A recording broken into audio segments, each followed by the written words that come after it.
Karen, this is Wendy, and we are here to talk about head lice and how to clean helmets from lice. So Wendy, we know that kids play sports, and especially sports like baseball, they wear helmets. Is it okay for kids to share helmets?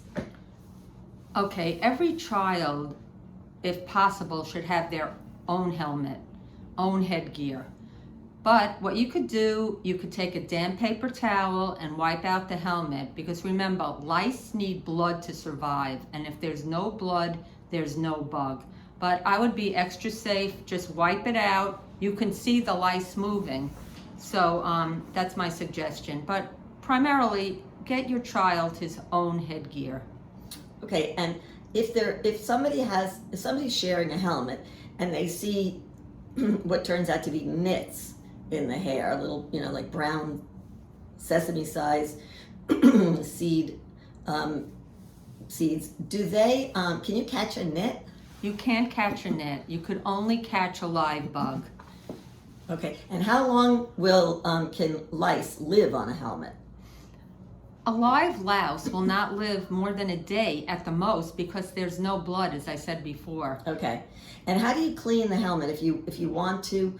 If you want to avoid, what do you recommend is the best way? You mentioned wiping the helmet. Yeah, I would just wipe the helmet down and take a good look and make sure nothing is in it, because they're not invisible. And if you see hairs in it, just wipe the hairs out. But remember, you can't catch nits. Okay. And what about kids playing sports in general? If somebody gets a home run and the whole team jumps on the kid, is that a possible way? That's where the problem comes in, because the kids have no sense of personal space, and they're hugging and they're jumping, and that's when one louse can crawl from one head into the other child's hair. So please be careful and just do the best you can with your kids to keep them separated.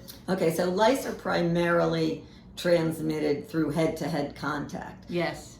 So if basically a vector like a helmet will not be the medium for passing along head lice, most likely. It's most likely head-to-head contact. Exactly. Okay. That's correct. Okay, thanks, Wendy. And you're welcome. We hope we've helped you, and we hope you have a nice day.